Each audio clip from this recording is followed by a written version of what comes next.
भोला बाबा, मेरा शंभू, मेरा त्रिकालदर्शी, कैलाशी, अविनाशी शंकर अमृत नहीं पिए हैं, विष पिया। किसके लिए?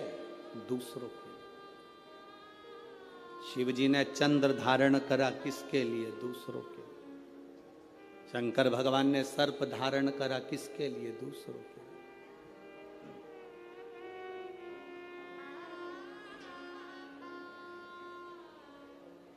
सर्वे भवन्तु सुखी।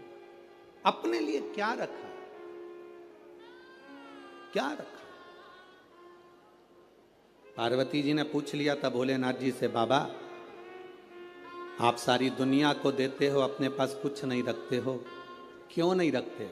शिव जी कहते हैं, पार्वती मुझे रखने की जरूरत नहीं है। मैंने जिसको दिया है, अगर वो उसका सही उपयोग करेगा तो उसका एक अंश मेरे पास आए। अगर उसने सही उपयोग करा तो उसका एक अंश मेरे पास में आएगा, मेरे करीब में पहुंचेगा।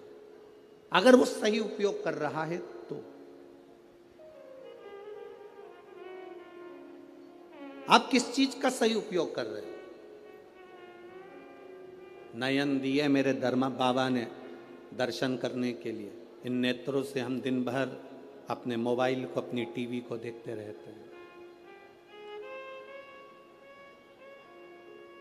श्रवण दिए भगवान ने कथा को सुनने के लिए, हम इससे कथा श्रवण नहीं कर पाते। मुख दिया मेरे दातार ने भजन करने के लिए, हम भजन नहीं कर पाते।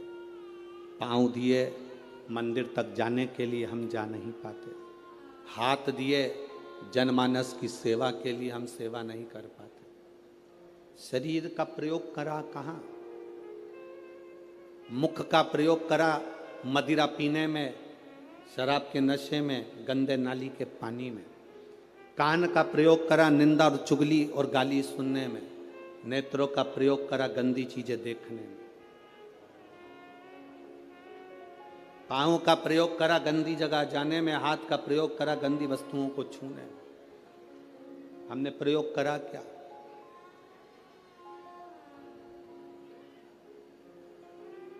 हम ले क्या पाए भगवान शिव से? शंकर के मंदिर जाना, जल का पात्र लेकर जाना, वहां से खाली पात्र लेकर मत आना। आपको पहले भी कथा में कहा, बोला था कि नहीं बोला था? शिव जी पे चढ़े हुए जल को थोड़ा सा झेल कर कलश में डालकर जरूर लेकर आना, उसका आचमन करना, घर में छींटना। शंकर के पास जाना तो कभी खाली वापिस मत आना। शिव कथा कहती है, अगर आप जल चढ़ाने नहीं भी गए, बिना लोटे के, बिना जल के, बिना बेलपत्र के, बिना धतूरे के, बिना शमी पत्र के, बिना चावल के दाने के भी आप शंकर के पास अगर पहुंच गए हो तो शंकर आपको कभी खाली नहीं भेजता, वो झोली भर कर ही भेजता। शिव भक्ति होती ही ऐसी है। शंकर भगवान की अविरल भक्ति का फल ही यही है। शंभु शरणे पड़ी मांगू घड़ी रे, दुख काटो दया करी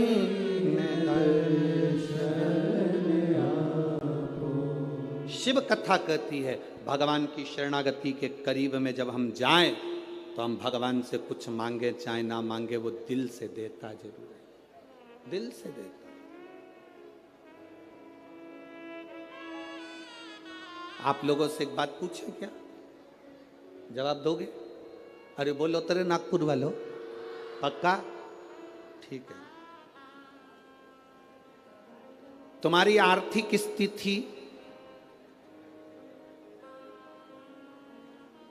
ठीक है? तुम्हारी आर्थिक स्थिति ठीक हो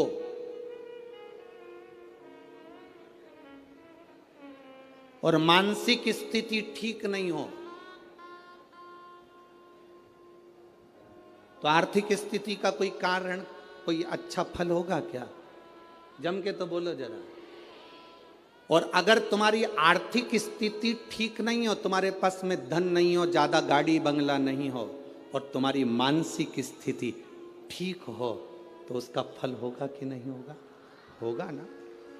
उसका फल, यही नागपुर की कथा, आज चतुर्थ दिवस की कथा प्रत्येक मानव के जीवन में जानना चाहिए।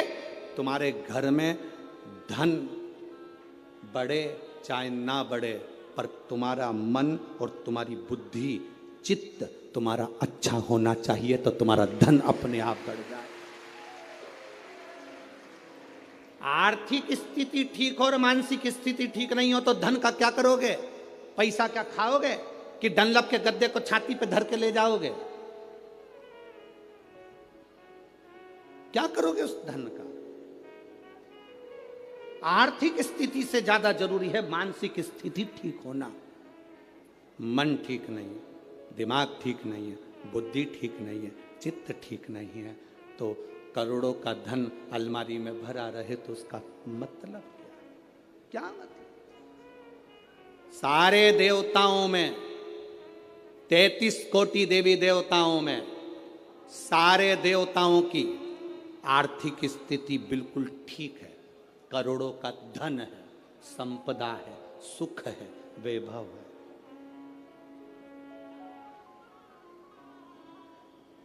सबके पास में वैभव है, सबके पास में धन है, पर मेरे बाबा के पास में आर्थिक स्थिति भी ठीक है और मानसिक स्थिति भी ठीक है।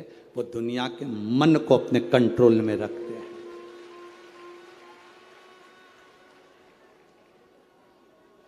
एक बार लक्ष्मी जी ने नारायण से कहा था,